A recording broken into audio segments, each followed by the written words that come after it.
I used to live in a small one-story house on the edge of town. It wasn't a dangerous neighborhood, but it wasn't exactly safe either. We had neighbors on one side, but the other side of our property opened into a patch of woods that felt endless at night. During the day, the trees looked normal, quiet, peaceful even. But at night, when the sun disappeared and the wind rustled through the leaves, the woods felt like they were alive. Staring into them from my back porch was like staring into a black wall that could swallow you whole. One evening in late autumn, I was home alone. My parents had gone out to dinner, and I had the house to myself. It was one of those nights where the air outside felt damp, and the rain was just enough to make the world sound hushed and distant. I curled up on the couch with a blanket, scrolling through my phone, enjoying the quiet. It was close to 10 p.m. when I heard it. A sound, a light tapping. At first, I thought it was just the rain. Maybe a branch brushing against the siding. But the more I listened, the more I realized this was different. The sound was sharper. More deliberate. Tap, tap, tap. It was coming from the living room window, just a few feet from where I was sitting. Every muscle in my body tensed. A cold, uneasy feeling crept up my spine.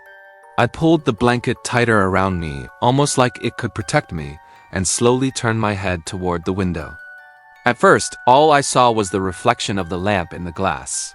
Raindrops sliding down, catching the faint glow of the light, but then, something moved. A pale face leaned into view. I couldn't process it right away. My brain froze, like it was refusing to register what I was looking at. But it was a man. His skin looked ghostly in the dim light. His hair was plastered to his head with rain, dripping down his forehead. His lips stretched into a wide, unnatural grin as he pressed his face against the glass. And then he raised his hand, slowly, deliberately. His long, yellowed fingernail tapped against the window. Tap, tap, tap. I froze. I didn't scream, didn't move. My breath caught in my throat and I just stared. My body wouldn't listen to me. It was like being in a nightmare where you want to run, but your legs won't work. Finally, I whispered to myself, almost without realizing it, "Please go away." The man cupped his hands around his face, blocking out the glare of the lamp, and leaned in closer. His eyes darted left, then right, scanning the room. That broke me out of my paralysis. I scrambled to grab my phone and with shaking hands called my mom. My voice was barely more than a whisper as I told her there was someone at the window. She went from calm to panicked in an instant, telling me to lock all the doors and that she and Dad were already on their way home. I crept toward the back door first, phone still pressed to my ear. My heart was pounding so hard I was afraid the man could hear it from outside. I reached the door, fingers fumbling for the lock, but before I could twist it shut, the handle moved. I nearly dropped my phone. The man was trying to get in. Pure adrenaline shot through me. I slammed the deadbolt across and stumbled backward, my breaths coming out fast and uneven. For the next 10 minutes, I heard him circling the house. The tapping moved to the kitchen window, then to the back door again, then to the garage door. Over and over, he tested every possible way in. Each sound made my chest tighten. Every creak, every jingle of a handle made me feel like my heart was about to explode. I remember whispering into the phone over and over, "Where are you? Where are you? Please hurry." Then finally silence. I stood frozen in the middle of the living room, straining my ears. The only sound left was the rain against the roof. My mom's voice came through the phone telling me to stay put, that they were just a few minutes away. Part of me thought he had left, that maybe he gave up. But another part of me deep down knew he was still there, waiting. When my parents finally pulled into the driveway, their headlights cut across the yard and lit up the front porch. That's when I saw him. The man was crouched low, pressed against the wall right next to the front door. He wasn't trying to get in anymore. He was waiting. The moment the headlights hit him, he bolted.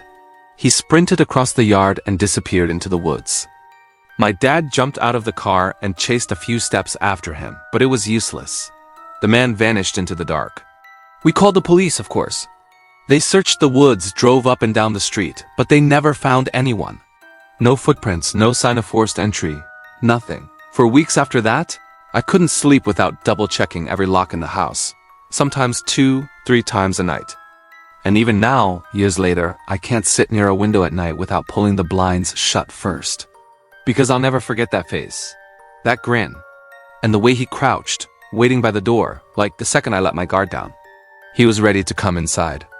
This happened when I was 13, and it's still one of the scariest nights of my life. Our house had 3 bedrooms upstairs, but because I was the oldest, my parents let me use the basement as my bedroom. At first, I loved it. It was quiet, private, and I had my own space far from my younger brother, who loved sneaking into my room and messing with my things.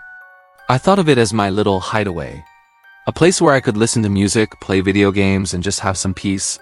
But there was something about that basement that never felt right. The ceiling was low, the windows were tiny and half covered by dirt from the yard, and the air always smelled damp and cold, no matter how many times my mom ran the dehumidifier. When the lights were off, it was pitch black, so dark I couldn't even see my hand in front of my face. The shadows seemed thicker there, deeper, and sometimes when I sat still long enough, I thought I could hear whispers coming from the corners. Still, I got used to it, or at least I thought I had. One Saturday night in winter, I was lying in bed with my laptop, watching videos with headphones on. Everyone else in the house was asleep. The furnace hummed quietly, filling the silence with a low, steady noise. Outside, I could hear the wind rattling the windows and the occasional scrape of branches brushing against the siding. The kind of night where everything feels far away, except the shadows around you.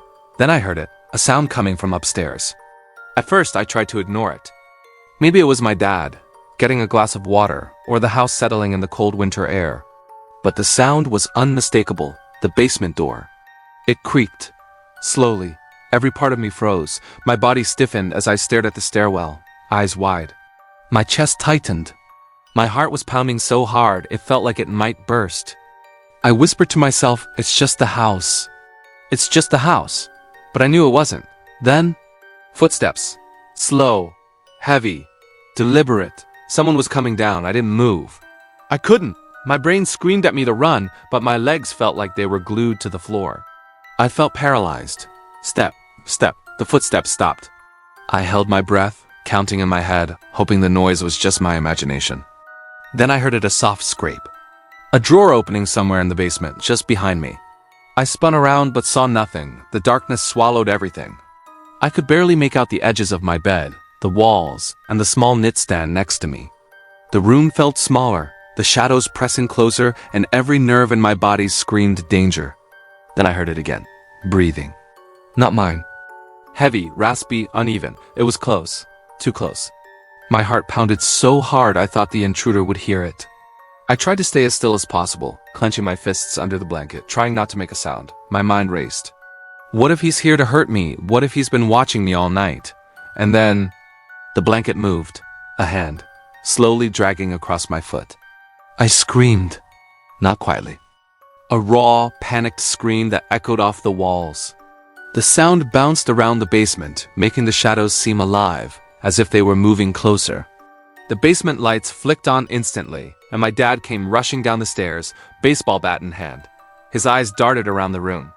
He searched every corner, every shadow, but there was nothing there. Nobody. I tried to explain, but the words tumbled out in a jumble, broken and frantic. My dad reassured me, his voice calm but tense, as he walked through the basement again, making sure all the windows were locked. He even went upstairs to check, just to be thorough. There was no sign of anyone. No footprints, no open windows, no broken locks, nothing. Later, the police came. They checked the whole house, inside and out. They even questioned neighbors. No one had seen anything. No one had heard anything unusual. They suggested I might have been half asleep, that my imagination might have played tricks on me, but I know what I felt. That hand on my foot. That heavy, uneven breathing. The creaking of the stairs as if someone was deliberately sneaking down to scare me. For weeks after, I refused to sleep in the basement. I dragged a blanket and pillow to the couch every night, no matter how much my parents complained. I would sometimes sit awake, staring at the stairwell, imagining that hand coming back for me. The smallest noises, the hum of the furnace, a floorboard creaking upstairs. Even the wind tapping against the windows would make me jump and my heart pound like crazy. Eventually, my parents stopped arguing, realizing I wasn't going to budge. Even now, years later, I avoid basements whenever possible. The thought of someone or something standing silently in the dark, just inches from me, still terrifies me.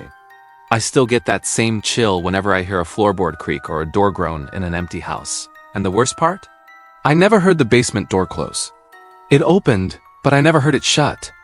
This story happened about 6 years ago, when I was still living with my parents. I was in my early 20s, working late shifts at a restaurant. I'd usually get home around midnight, and by then, the house was dark and quiet. My parents asleep upstairs, my younger sister in her room with the door shut. That night was no different. I got home just after 12:30 a.m. The air outside was cold, heavy with the smell of rain that had fallen earlier. I remember pulling into the driveway, shutting off the engine, and just sitting there for a minute, staring at the house. All the windows were dark except for the dim glow of the porch light. When I stepped inside, the house felt unusually still. Not just quiet, still. Like the air was heavy, holding its breath. I kicked off my shoes, locked the front door behind me, and headed straight for the kitchen to grab a late-night snack before bed. The kitchen was lit only by the faint glow of the microwave clock. I opened the fridge, grabbed a soda, and leaned against the counter scrolling through my phone. That's when I heard it. A soft creak. Not from upstairs. From the hallway. I froze. My parents were both heavy sleepers, and my sister's room was on the opposite side of the house. This sound had come from the narrow hall leading straight toward the kitchen. I turned off my phone screen and let my eyes adjust to the dark. For a moment, nothing. Just silence. I almost convinced myself it was the house settling. Then I heard it again. A slow, deliberate step. A cold, sinking fear spread through me. Someone was in the house. I set the soda down as quietly as I could, every muscle in my body screaming at me to move, to hide, to do something. My mind raced. Had I locked the front door? Yes. The back door? I couldn't remember. The footsteps grew closer, echoing softly against the wood floor. Whoever it was, they weren't trying to be quiet. They wanted me to hear them. I crouched down, peeking around the edge of the kitchen counter. The hallway stretched into darkness, the kind of black where you can't tell where the shadows end. And then I saw him. A tall figure standing perfectly still at the end of the hall. His outline was faint, but the glow from the microwave caught the shape of his shoulder, the tilt of his head. He wasn't moving, just watching. My throat went dry. I tried to whisper, but nothing came out. My hands shook as I slowly backed toward the pantry door. That's when he took a step forward.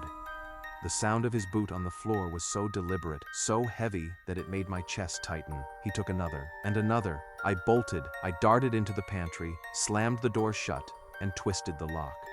My heart hammered so violently that I pressed my hand against my chest, terrified it might give me away. The footsteps stopped. Silence. I pressed my ear to the door, straining to hear. Then, slowly, the sound of breathing. Low, steady, right on the other side. I covered my mouth, forcing myself not to make a sound.